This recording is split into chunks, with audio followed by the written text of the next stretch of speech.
Moving on, we'll be going into our mayoral debate, so I'd like to ask Mayor Leone and Mr. Wheeler to take the stage.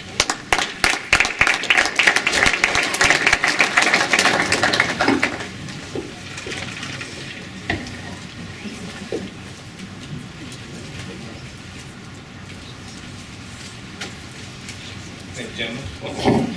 Oh, okay, we're back. All right. We'll begin with our 5-minute introductory statements. We'll begin with Mayor Leone. Thank you very much. I really appreciate the opportunity to be here tonight and speak, and hear so many people compliment on all the different groups and organizations that are involved in this, Mr. Bank, Chamber, First Women's. But I also want people to recognize it's not just this event that they work on. They work on so many different events and do so many great projects to help our community. We're very fortunate to have all these groups involved. And I won't go into my bio because my wife did a wonderful job, except for the part about my graduation date. But I will start out by telling you, 4 years ago, I made a lot of promises. Matter of fact, those promises, they were listed right here. This was a brochure that I passed out to every door 4 years ago. And there was really 4 basic points to this. One was transparency, City Hall. Another was infrastructure, talking about economic development, and the parks and the beaches.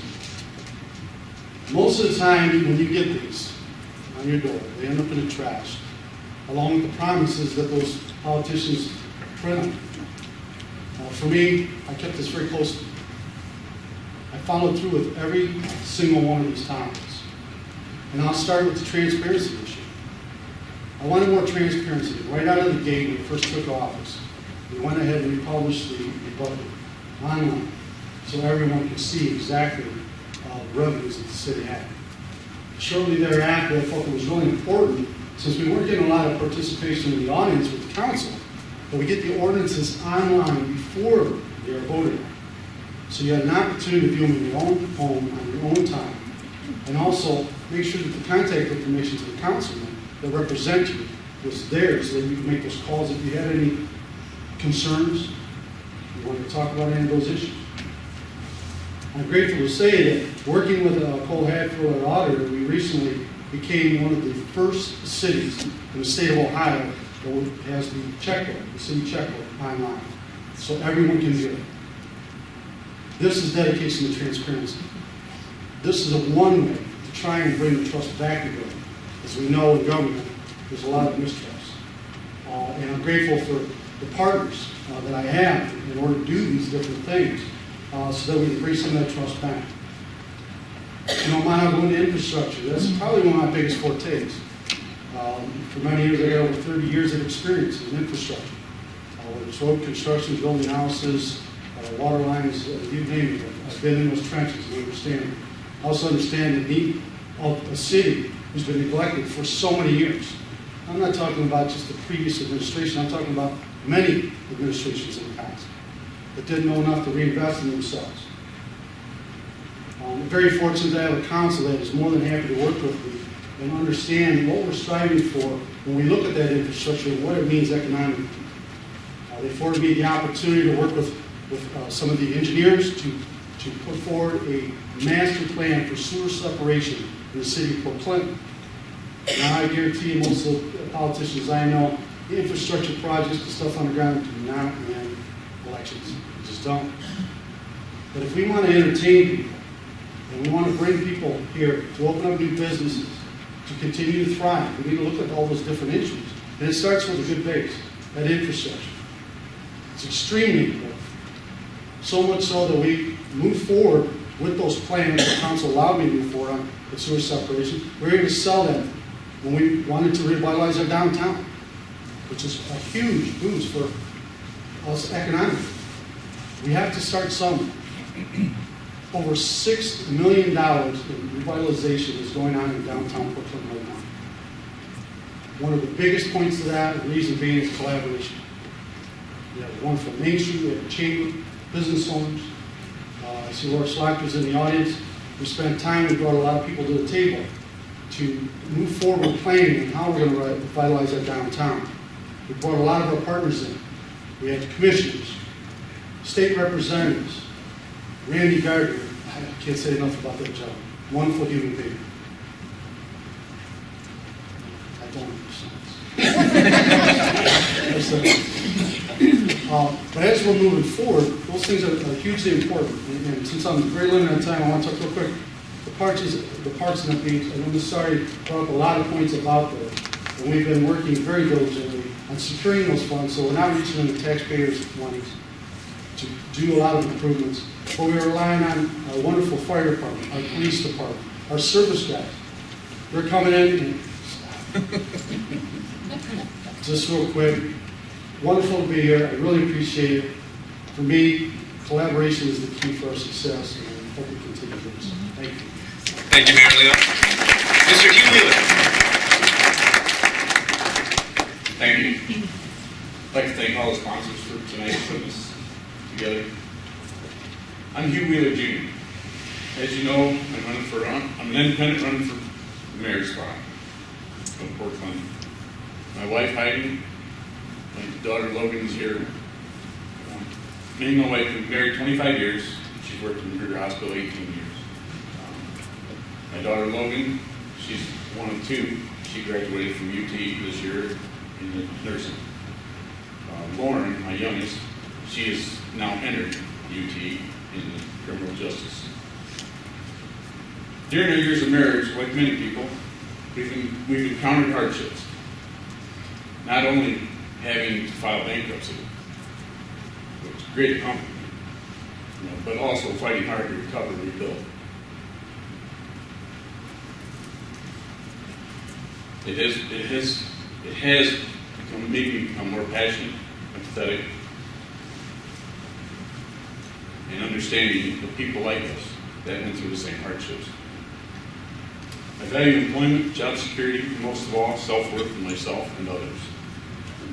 Since the position of mayor is chief conservator of peace within the city, unfortunately, there seems to be a lack of harmony in Portland at this time. So while our girls are in college, I feel it's a good time to give back to the community. With my experience running my own business, working on big construction projects like the Glass City Bridge, many marina projects, such as Phoenician Marina and Sandusky built that, understanding employee issues, and being a lieutenant on the fire department for 11 years. I became a team member, team player, which I feel is necessary quality for the mayor's position. Therefore, I decided to run for mayor as an independent candidate, so we can have the opportunity to work together in the best interest of our hometown. I simply cannot sit back and watch or continue to listen to the many folks in our community who are extremely unhappy with the current City Hall. Someone needs to stand up and try to make a difference by restoring leadership, integrity, and honesty back into our City Hall. That person is me. I have only one agenda, and that is I will work for the people, with the people, and not against the people for Portland. Thank you. Please vote. Thank you, Mr. Wheeler. Now we'll begin our question period. Each of you will be asked a question. You'll have 2 minutes to respond to it, after which your opponent will have 1 minute for rebuttal or comment. We'll begin with Mayor Leone. Port Clinton calls itself the walleye capital of the world. However, the Masters Walleye Circuit World Walleye Championship will not take place in Port Clinton. Rather, it will be in Huron, Ohio. Boat US Magazine states that the event is expected to attract a significant number of spectators over the course of the 3-day event.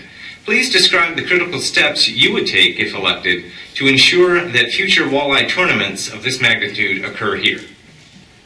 Well, I think, first I think people need to have an understanding that they don't just come here. There's a lot involved in organizing those type of events. Matter of fact, it costs quite a bit of money to actually host one of those events in your city. The last event that we had cost us over $10,000, not counting the man hours, cooperation from the Chamber of Ministry office that run this thing. that price tag is continuing to grow. Where do you get those monies from? It's a matter of figuring out your priorities and what you want first. Yes, we might be meeting with the walleye capital world, and I agree with that. I don't do a lot of fishing, so I don't get the time to like to, but it's always good to have a walleye in the line. We'd love to have those things back. And I guess for me, as you're looking at the big picture, what comes first, the chicken and the egg? We want to spend money on that. We want to fix infrastructure. Help to move forward and try to create a more vitalized downtown to have it more inviting, to bring in people and more energy, which will spur more entrepreneurs who want to do business in our city. So we really got to prioritize where we want to put our money.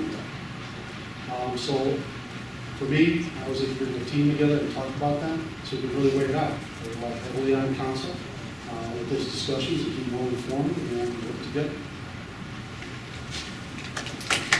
Mr. Wheeler, you're allowed 1 minute for comment. Well, I honestly think we need those tournaments in this town. We used to have them. And Vince is correct, they do cost a lot of money.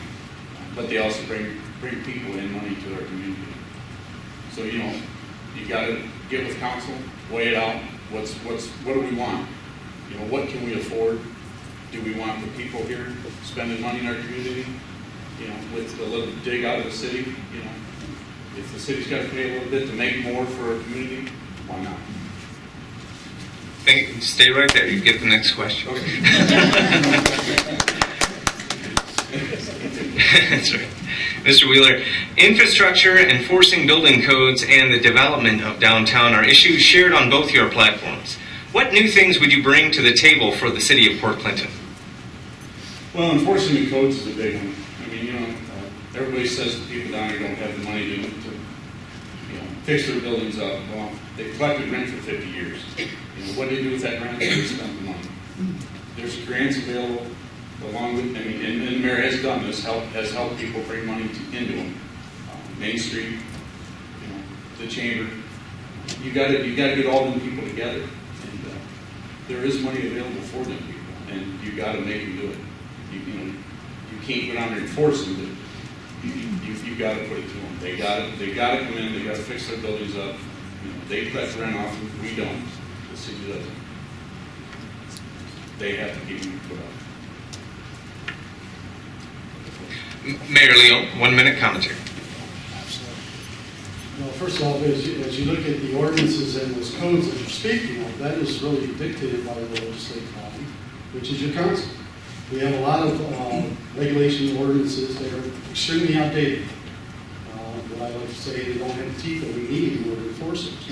But I will agree. It's one of those things. I agree. They own these businesses. They've had these buildings. We have a lot of issues with absentee owners. But when the building's been sitting empty for so many years, it's hard to come up with those funds to go ahead and reinvest in those buildings, get them back to the park. We're fortunate enough that we were able to capitalize on over $300,000 CDBG grant monies to afford to those business owners to help make those corrections. Also, working with the county commissioners, they afforded us the revolving loan fund to help with those matches at a low 2% interest rate. Those are huge things to help and bring those buildings back to life, dealing with all those code violations without just constantly finding someone who's never going to be able to pay those bills. Next question is for Mayor Leone. Sorry. Do you have a plan to reduce the city income tax and replace it with a more equitable revenue source and/or reduce the city's water and sewer rates so that Port Clinton can evenly compete with its surrounding vacation land communities, i.e. Catawba, Portage, Bay, and Erie townships? Well, I don't want to reduce the city's income. We need that income. I guess I'm trying to understand the question a little bit. If you're talking about businesses and them having some relief on their taxes and stuff like that, I can appreciate that. So much so that right now what we're looking at through council and have on the table actually at Mr. Wilbur's office, the law director, is a CRA, which is some tax incentives and stuff like that, so we make professional dwellings and some tax credits there. As we move along, let's be honest, we need every penny we can get. We got to capitalize on every single grant we possibly can. The biggest problem we're having now is coming up with those matches. Do I see things changing in the future? My hope is yes. But again, we start. So. Mr. Wheeler, you have 1 minute. Sure. Do you have a plan to reduce the city income tax and replace it with a more equitable revenue source and/or reduce the city's water and sewer rates so that Port Clinton can evenly compete with its surrounding vacation land communities? And the mayor's correct. We can't reduce the income tax, that's for sure. We need all the money we can get. As far as the sewer rates and water rates, they're not going to go up. The sewer rates we can work on. We can explore the options. The more people that hook up to the sewer, the stable the rates we get. And that's what we need to do. The next question is for you. No, because that question was asked to you. And that's Next question.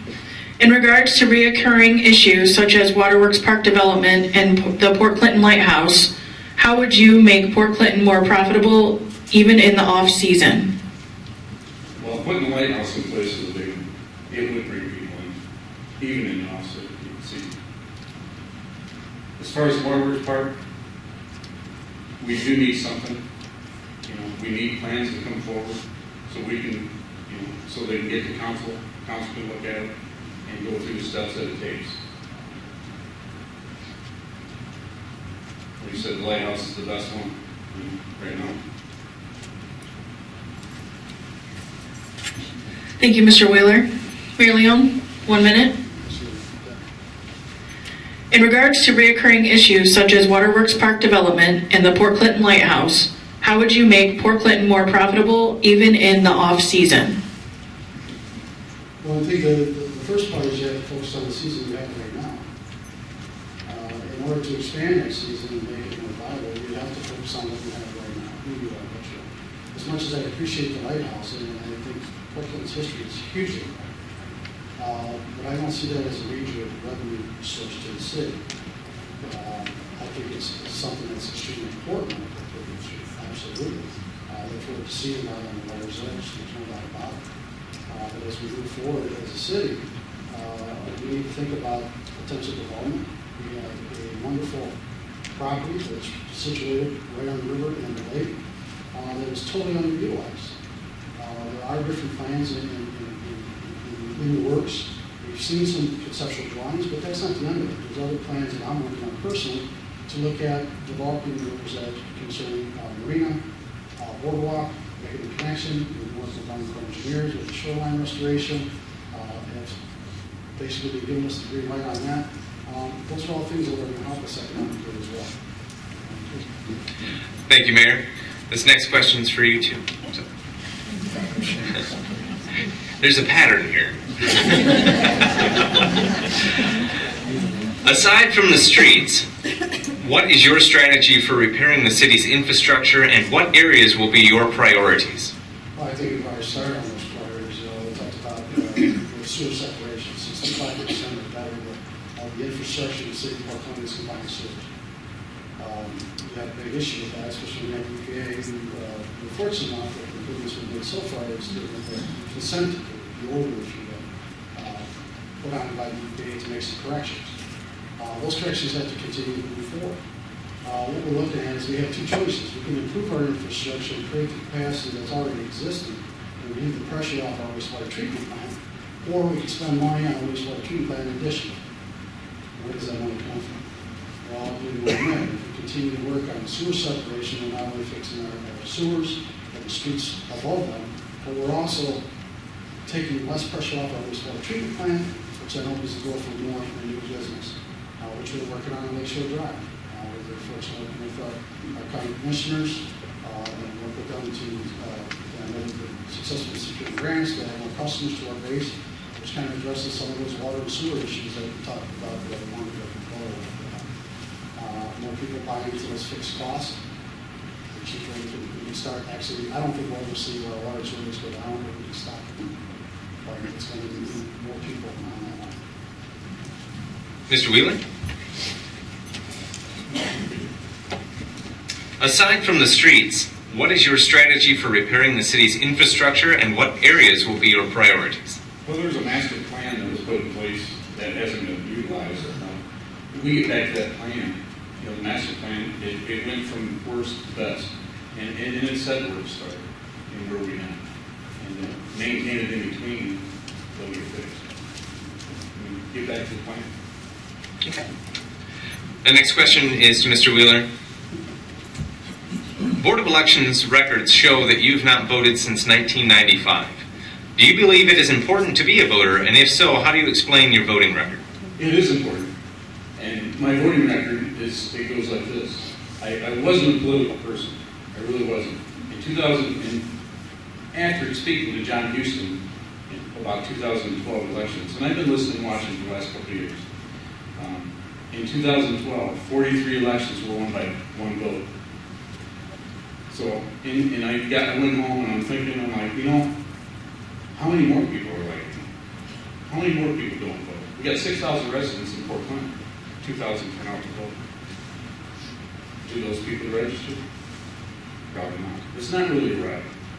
It's a responsibility. You need to take responsibility. And I am. Thank you. Mayor, you have 1 minute if you'd like to comment.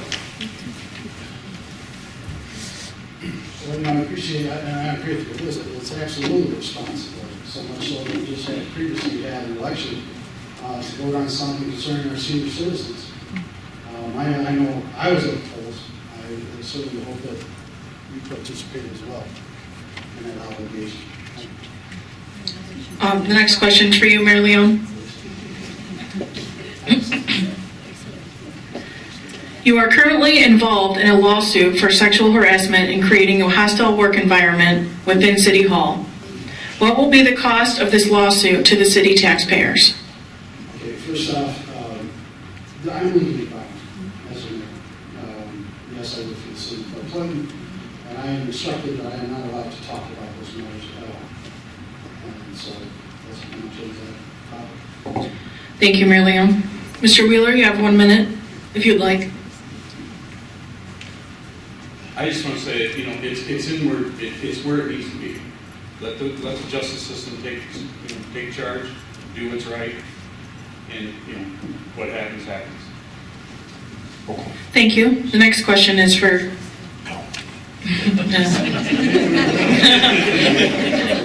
The next question is actually our last question that we have, and after the question is over, then you'll have 2 minutes to give your closing statements. Yeah.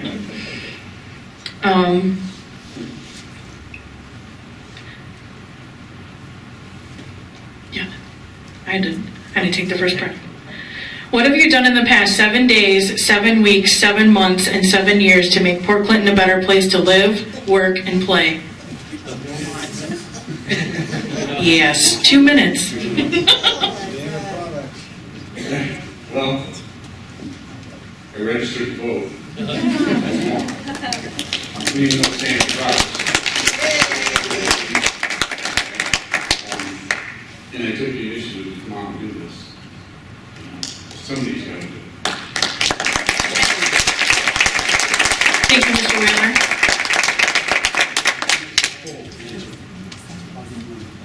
You have a minute. Yeah. The question does have a stipulation, because why wouldn't it, right? When Mayor Leone answers the question, you have to disregard anything that would be from your office. So in your personal time, what have you done in the last 7 days, 7 weeks, 7 months, 7 years to make Port Clinton a better place to work, live, or play? Besides my office time, I gotta be honest with you, my office time is usually 24/7, 365 days a week. You can ask my family and every board, and I can tell you that's correct. I belong to a lot of different organizations. I work for the I work with the design committee at Main Street. I sit on the Ohio Public Works Commission board. I work with the Portland Basin Watershed Council as vice chair. you know, to me, those are all just things that you do because the position you're in, but also caring about your community.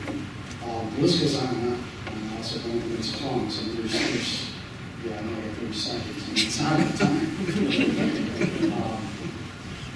I guarantee I'll probably forget more than I can. We're very, very much engaged continuously. I will say I'm involved in the mentoring program.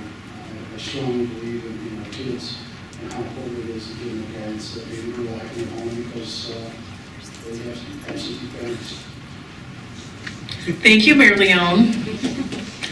Mr. Wheeler, you have 2 minutes for your closing statement. Well, like I said, I'm an independent candidate. I'm running for mayor. I would appreciate your vote on November 3rd. Thank you. Thank you, Mr. Wheeler. Mayor Leone, you also have 2 minutes for your closing statement. Well, you know, I think I've already had a proven record. I think it's more than obvious. I think it's talk to the business community, our neighbors, the people from different communities, where we work on the parks, the streets. My track record speaks for itself. You know, I held up the card that I delivered 4 years ago, and I can give you citation of every single one of those that I guarantee I would do, and I follow through wherever you want. So I'm definitely man to deliver my word, and I will continue to do that. I'm looking for 4 more years. The promise I give you now is 4 more years of the same. Working hard, diligently for our community to do what's in the best interest of everyone, no matter what side of the aisle you sit on, it doesn't matter. Fort Clinton is that important. It's a diamond in the rough, so it's been long overdue to be shined. We have made great strides with collaborative efforts of so many different people. I'm not here to take credit for it all. I can't be everything. I'm not trying to be. I'm grateful for the people that I work with and the accomplishments we've made. And I'm looking for the future for so many more improvements that are coming out. Thank you.